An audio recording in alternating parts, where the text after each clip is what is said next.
الحمدللہ، اللہ تعالیٰ کا لاکھ لاکھ شکر ہے کہ مالک الملک نے اپنی یاد کی توفیق اور موقع عطا فرمایا۔ لاکھوں اور کروڑوں درود حضرت محمد مصطفیٰ صلی اللہ علیہ وآلہ وسلم پر، جن کے طفیل مالک الملک نے یہ مہربانی عطا فرمائی۔ سامعین کرام، اللہ تعالیٰ نے قرآن پاک میں ارشاد فرمایا، اعوذ باللہ من الشیطان الرجیم، بسم اللہ الرحمن الرحیم۔ اور اللہ تعالیٰ نے تمہارے لیے جہاد فرض کیا جو تم پر ناگوار گزرا۔ بسا اوقات ایک چیز تمہیں ناگوار گزرتی ہے لیکن اسی میں تمہاری بہتری ہوتی ہے، اور بسا اوقات ایک چیز سے تم محبت کرتے ہو لیکن اس میں تمہارے لیے خرابی ہوتی ہے۔ اللہ تعالیٰ جانتا ہے اور تم نہیں جانتے۔ آپ کے سامنے پہلے بیان کیا گیا کہ جب ظہور قدس سی ہوا، نبی پاک صلی اللہ علیہ وآلہ وسلم کی بعثت ہوئی تو مشرکین مکہ سیخ پا ہو گئے۔ معبودان باطلہ کو ماننے والے ایک اللہ تعالیٰ کے سامنے سر جھکانے سے منکر ہو گئے اور حقیقت کو چھوڑ کر باطل کی طرف متوجہ ہوئے۔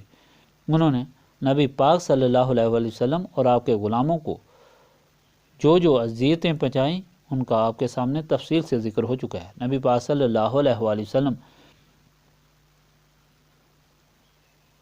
کو جب حکم ہوا کہ لوگوں کو ڈراؤ تو آپ صلی اللہ علیہ وآلہ وسلم کوہ ابو قبیس پر تشریف لے گئے اور وہاں کھڑے ہو کر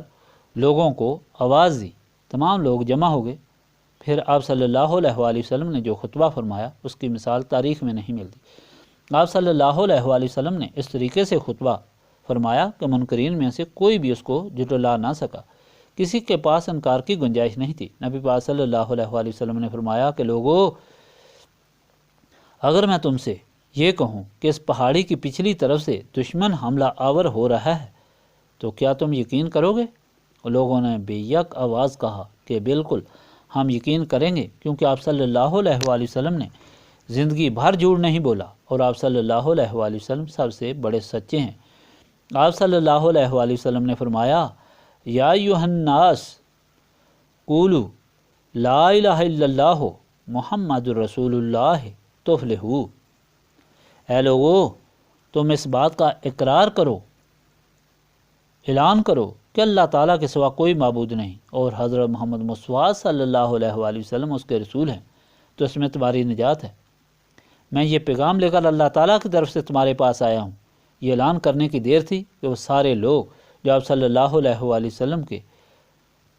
امین اور صادق ہونے پر یقین رکھتے تھے، انہوں نے ابھی اقرار بھی کیا تھا، وہ حیران ہو گئے اور ایک دم غصہ میں آ گئے۔ ان سب سے زیادہ بدبخت حضور پاک صلی اللہ علیہ وآلہ وسلم کا اپنا چچا ابو لہب تھا، جس نے حضور پاک صلی اللہ علیہ وآلہ وسلم کی پیدائش کی خبر سن کر خوشی میں اپنی کنیز حضرت صوبیہ کو آزاد کر دیا تھا۔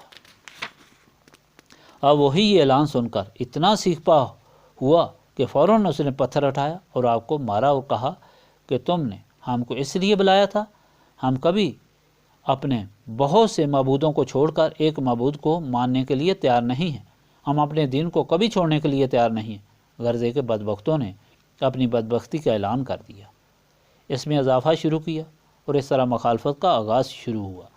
ان لوگوں نے نبی پاک صلی اللہ علیہ وآلہ وسلم کو ہر قسم کی تکلیفیں دینا شروع کی اور ایسی تکلیفیں دیں کہ جن کی تاریخ میں مثال نہیں ملتی۔ حضور پاک صلی اللہ علیہ وآلہ وسلم جب نفس نفیس حق کا پیغام لے کر کسی کے پاس جاتے اور اس کو نجات کی طرف دعوت دیتے تو وہ لوگ کیا کرتے؟ کوئی آگے سے گالیاں دیتا، کوئی پتھر مارتا اور کوئی منہ دوسری طرف موڑ لیتا اور پھر اپنے ہاتھوں سے بنائے ہوئے مٹی، تانبے، لکڑی اور پتھر کے بتوں کے سامنے سجدہ کرتے۔ ظلمت اور گمراہی میں ڈوبی ہوئی مخلوق نے ظلم کی انتہا کر دی۔ نبی پاک صلی اللہ علیہ وآلہ وسلم کے راستے میں کانٹے بچھائے گئے۔ حضور پاک صلی اللہ علیہ وآلہ وسلم جب ان کی نجات کے لیے سجدے میں جا کر دعائیں کرتے، ان کی ہدایت کے لیے دعائیں کرتے، تو وہ گندی اجریاں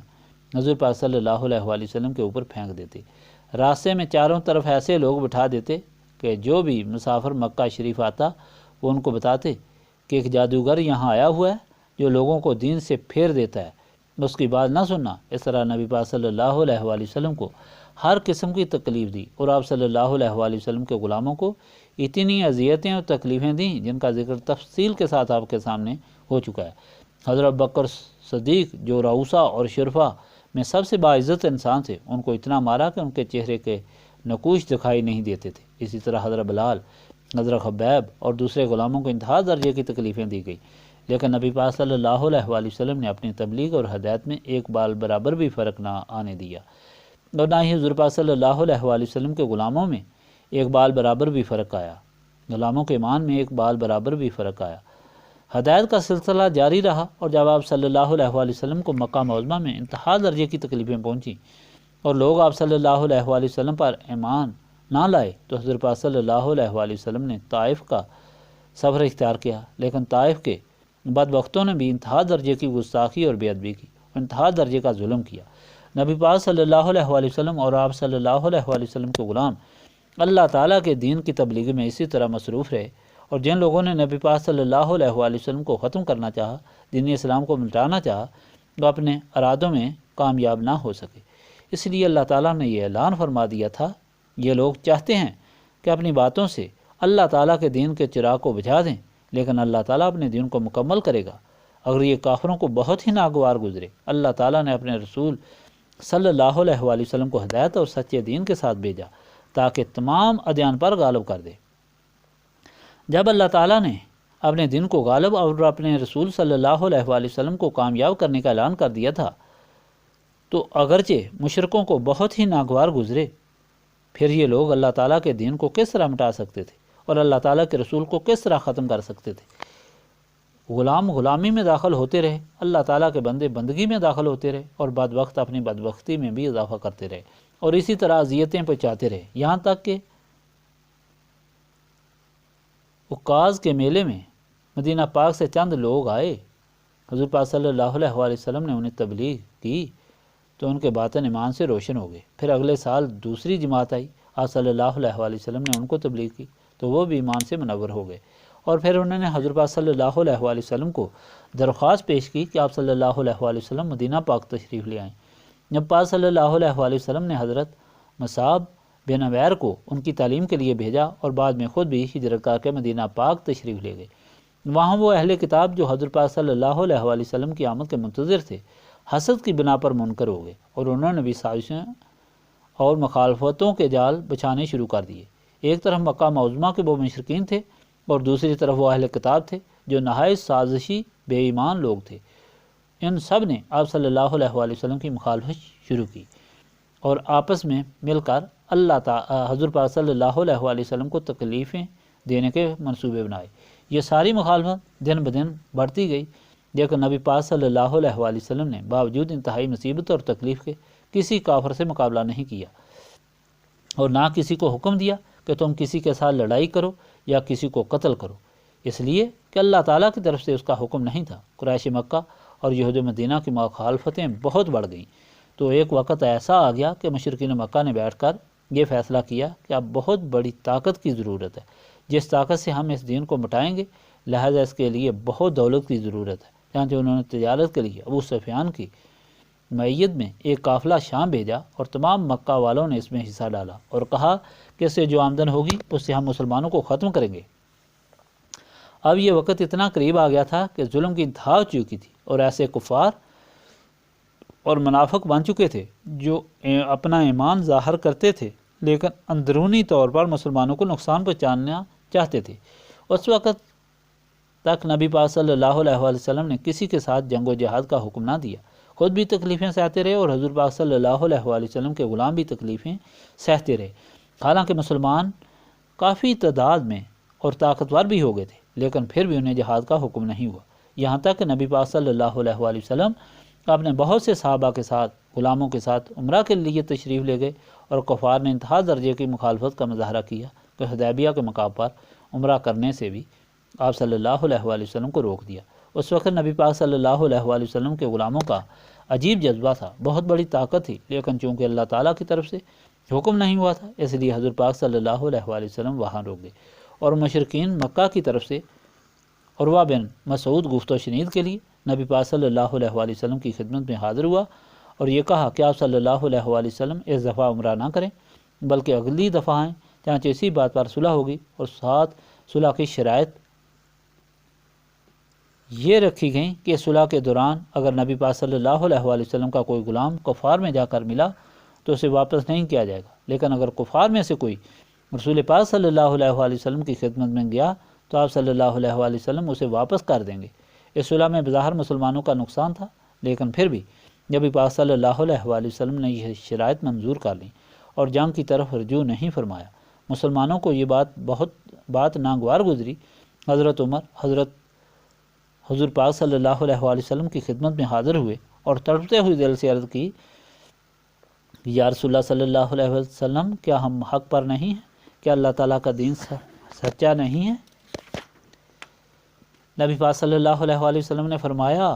بالکل حق پر ہیں اور سچ ہے۔ پھر عرض کیا کہ ہم کیوں ان کی شرائط مانیں؟ فرمایا، اسی میں اللہ تعالیٰ کی مصلحت ہے اور اسی میں فتح ہے۔ بعد میں سمجھایا کہ اگر کفار کا کوئی آدمی ہمارے پاس آئے گا تو ایمان کی دولت سے منور ہو جائے گا، پھر اسے کوئی شخص گمراہ نہیں کر سکتا، اور اگر ہم اسے واپس کریں گے تو وہ اسلام کا سفیر بن کر جائے گا اور دوسرے لوگوں کو بھی اسلام پر لائے گا اور کبھی کفر قبول نہیں کرے گا، لیکن جو ہم میں سے کفار میں جائے گا وہ مردود اور سیاہ باطن ہوگا اور ہدایت سے ہمیشہ کے لیے محروم ہوگا۔ ایسے آدمی کو ہم واپس لے کر کیا کریں گے؟ چانچہ ایسا ہی ہوا۔ عروہ بن مسعود صلح نامہ کے بعد جب واپس آیا تو اس نے کفار مکہ کو کہا کہ عربو، تم کو معلوم ہے کہ تم ہمیشہ مجھے بادشاہوں کے دربار میں سفیر بنا کر گفت و شنید کے لیے بھیجتے ہو۔ میں نے سارے بادشاہوں کے دربار دیکھے ہیں، لیکن محمد عربی صلی اللہ علیہ وآلہ وسلم کے دربار کی حالت دیکھ کر میں حیران ہو گیا ہوں کہ اس دربار کی حالت ہی عجیب ہے۔ حضور پاک صلی اللہ علیہ وآلہ وسلم کے غلاموں میں اس قدر عشق الہی ہے اور حضور پاک صلی اللہ علیہ وآلہ وسلم کی اس قدر محبت اور جذبہ ہے کہ جس کی مثال دیکھنے میں نہیں ملتی۔ حضور پاک صلی اللہ علیہ وآلہ وسلم تھوکتے ہیں تو غلام ہاتھ رکھتے ہیں اور اپنے منہ پر ملتے ہیں۔ حضور پاک صلی اللہ علیہ وآلہ وسلم وضو کرتے ہیں تو کوئی غلام پانی زمین پر نہیں گرنے دیتا اور اسے منہ پر ملتا ہے۔ جس غلام کو پانی نصیب نہیں ہوتا وہ دوسرے غلام کے گیلے ہاتھ سے ہاتھ مل کر اپنے منہ پر ملتا ہے۔ جب کوئی حکم دیتے ہیں تو ہر غلام دوسرے سے بڑھ کر حکم کی تعمیل کے لیے دوڑتا ہے۔ اگر میری نصیحت سنتے ہو تو خبردار ایسی جماعت سے ٹکراؤ، تم بالکل ریزہ پاش ہو جاؤ گے، تم ان کے ساتھ مقابلہ نہیں کر سکتے۔ چنانچہ صلح ہوگی اور حضور پاک صلی اللہ علیہ وآلہ وسلم واپس تشریف لے آئے، لیکن یہ لوگ اپنی صلح پر قائم نہ رہے اور بدبختوں نے اپنی تیاری جاری رکھی۔ تو اس وقت نبی پاک صلی اللہ علیہ وآلہ وسلم کو یہ حکم ہوا جب آپ کے سامنے تلاوت کیا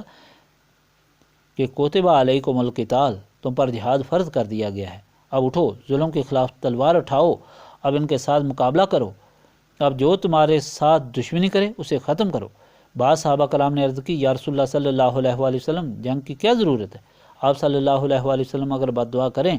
تو کفار مشرکین سارے غرق ہو جائیں، ختم ہو جائیں گے، اس طرح فتح جنگ کے بغیر بھی ہو سکتی ہے۔ فرمایا کہ پھر جھوٹ اور سچ میں فرق کس طرح ظاہر ہوگا؟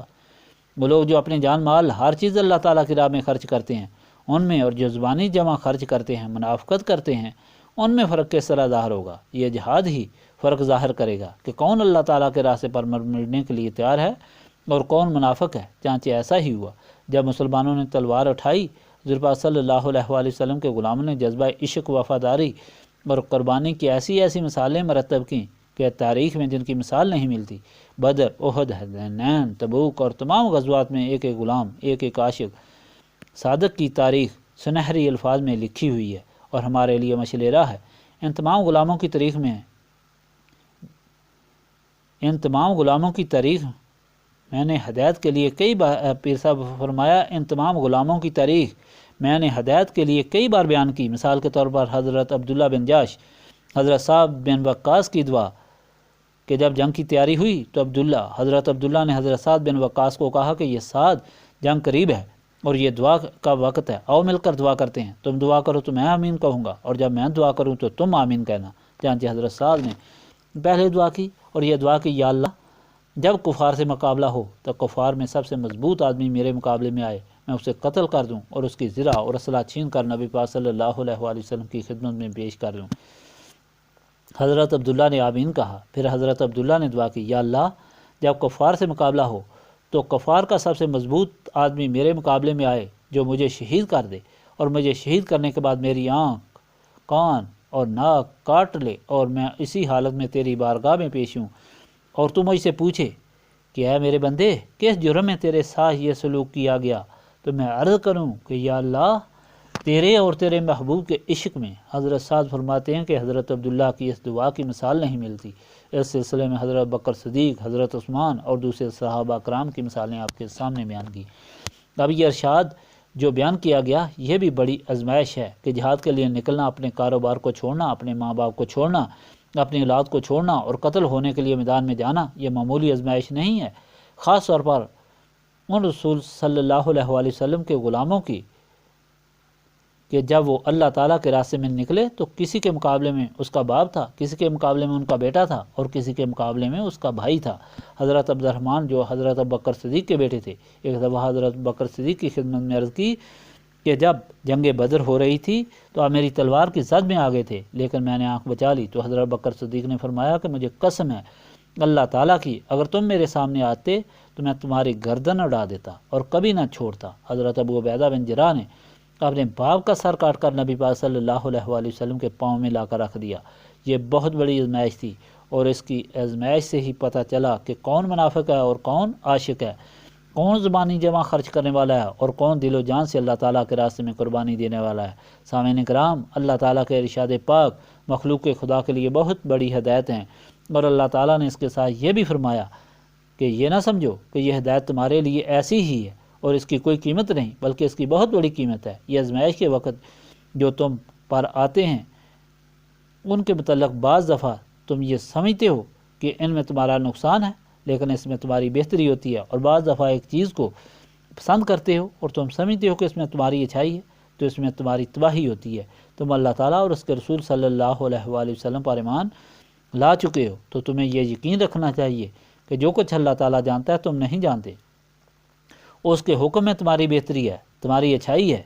یہ ایک ایسا عمل ہے کہ اپنے آپ کو اس حکم پر ایسا پابند کر دینا کہ اللہ تعالیٰ کے حکم پر ہی قربان ہو جانا، ہر چیز کو اللہ تعالیٰ کے راستے پر قربان کر دینا۔ یہ سمجھ لینا کہ میری عقل کچھ نہیں، میں جو کچھ دیکھتا ہوں یہ غلط ہے، اور جو اللہ تعالیٰ کی طرف سے حکم ہے اس پر عمل کرنا یہ بہت بڑی بات ہے۔ ان آزمائشوں پر پورا اترنا بہت مشکل ہے۔ آج کے انسان کو اگر دیکھا جائے تو وہ بہت ضعیف اور کمزور ہے۔ آج کا انسان اتنی قربانی دینے کے لیے بھی تیار نہیں کہ تھوڑا سا وقت نکال کر مسجد میں جا کر نماز پڑھے، تھوڑا اپنی تجارت کو نقصان پہنچائے، تھوڑا سا اپنے بیمار کو چھوڑ کر اللہ تعالیٰ کو یاد کرے، تھوڑے سے نفع کو چھوڑ کر اللہ تعالیٰ کو یاد کرے، تھوڑے سے عیش و عشرت، محبت اور رغبت کو چھوڑ کر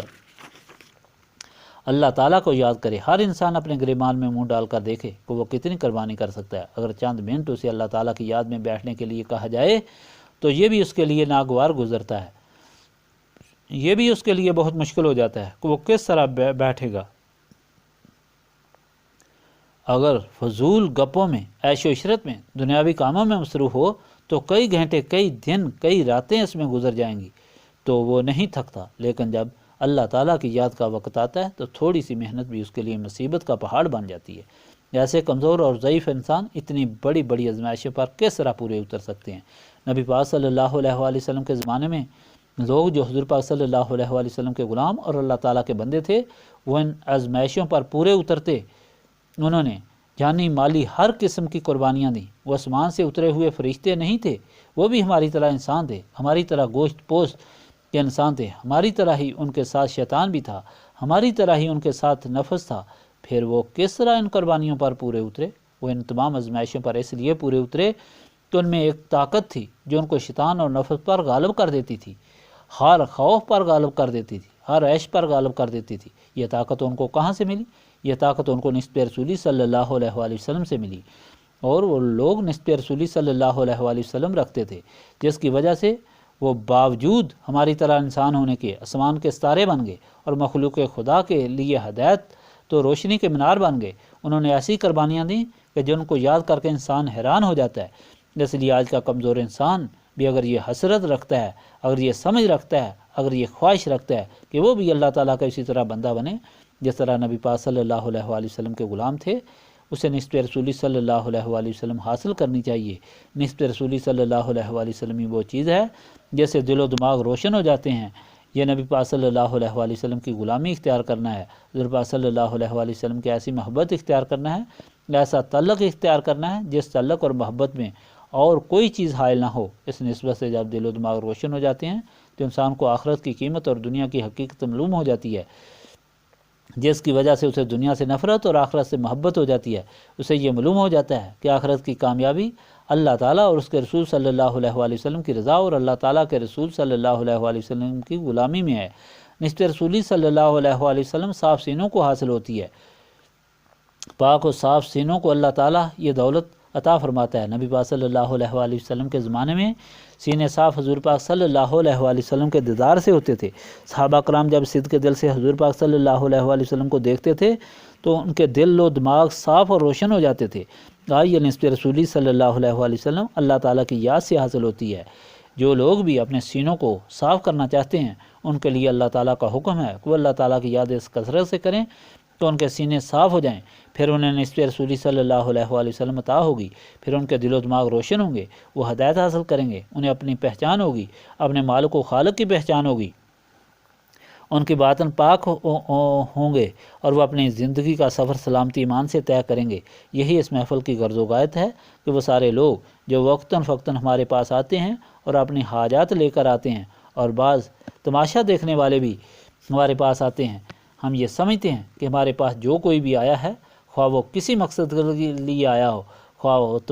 صرف تماشا دیکھنے کے لیے آیا ہو، وہ اللہ تعالیٰ کا بندہ ہے، اور جو اللہ تعالیٰ کا بندہ ہے وہ خالی نہ جائے۔ جو بھی یہاں آیا ہے وہ اللہ تعالیٰ کے مہمان نوازی سے مستفید ہو کر جائے، اور وہ مہمان نوازی یہ ہے کہ ہم اسے اللہ تعالیٰ کی طرف سے اللہ تعالیٰ کے راستے کی ہدایت دیتے ہیں، اور وہ ہدایت ایسی صورت میں دی جاتی ہے کہ اسے دعوت دیتے ہیں کہ آؤ بیٹھو، یہاں بیٹھ کر اللہ تعالیٰ کی یاد اس کثرت سے کرو کہ تمہارے باطن صاف ہو جائیں اور نسبت رسولی صلی اللہ علیہ وآلہ وسلم سے منور ہو جائیں، تم دونوں جہانوں کے غموں سے نجات حاصل کر لو، دونوں جہانوں کی خوشیاں تمہیں مل جائیں۔ لیکن وہ اپنی خوشیوں، گھر کی شادیوں، بال بچوں کی محبتوں اور ماں باپ کی محبتوں کے لیے بھاگنے کی کوشش کرتے ہیں۔ یہ خیالات شیطان کی وجہ سے ہوتے ہیں، کیونکہ جہاں بھی اللہ تعالیٰ کی یاد ہوتی ہے وہاں شیطان کی ہڈیاں ٹوٹ رہی ہوتی ہیں، وہ عظیم عذاب میں مبتلا ہوتا ہے، وہ اس کوشش میں مصروف ہوتا ہے کس طرح اللہ تعالیٰ کے بندے اس نعمت سے مستفید نہ ہوں۔ وہ چاہتا ہے کہ اللہ تعالیٰ کے بندے اس نعمت سے محروم ہو کر واپس لوٹیں۔ اس لیے یاد رکھو کہ ایسی محفل جو ان کو نصیب ہوتی ہے انہیں اللہ تعالیٰ کا شکر ادا کرنا چاہیے، اور شکر کے ساتھ ساتھ اس بات سے بھی آگاہ رہنا چاہیے کہ جو خیالات، جو خواہشیں اس محفل سے دور کرنے کے لیے ان کے دل میں پیدا ہوتی ہیں وہ شیطان کی طرف سے ہیں۔ انہیں یہ یقین رکھنا چاہیے کہ اللہ تعالیٰ کے فضل و کرم سے وہ اس مالک الملک کی یاد میں بیٹھے ہوئے ہیں، اس کی طرف متوجہ ہیں جو سب کا مالک و خالق ہے، جس کے حکم کے بغیر ایک پتا بھی نہیں ہل سکتا، جو ہر چیز کو جانتا ہے اور جس کے علم میں ہر چیز ہے۔ یہ کیسے ممکن ہے کہ جس کو وہ یاد کر رہا ہو اس کا کسی طرح بھی، کسی جگہ بھی کسی قسم کا نقصان ہو جائے؟ اگر اسے کوئی ایسی تکلیف پہنچے بھی تو اسی میں اس کی کامیابی ہوگی۔ اس لیے یہاں بیٹھنے والوں پورے خلوص اور توجہ سے بیٹھا کرو۔ اگر ایسی کوئی لغو خواہش تم میں پیدا ہو جو تمہیں اس محفل سے دوسری طرف لے جانے یا اٹھانے کی کوشش کرے تو فوراً استغفار کرنی چاہیے اور اللہ تعالیٰ کی طرف متوجہ ہو کر خلوص اور عاجزی سے نسبت رسولی صلی اللہ علیہ وآلہ وسلم کا مدعا سامنے رکھ کر اللہ تعالیٰ کی یاد کرنی چاہیے۔ اللہم صلی علی سیدنا محمد وعلی آلہ وصحبہ صلاۃ تکون لنا مان من کل خوف لا الہ الا انت سبحانک انی کنت من الظالمین۔ ربنا آتنا فی الدنیا حسنۃ وفی الآخرۃ حسنۃ وقنا عذاب النار۔ استغفر اللہ العظیم الذی لا الہ الا هو الحی القیوم واتوب الیہ۔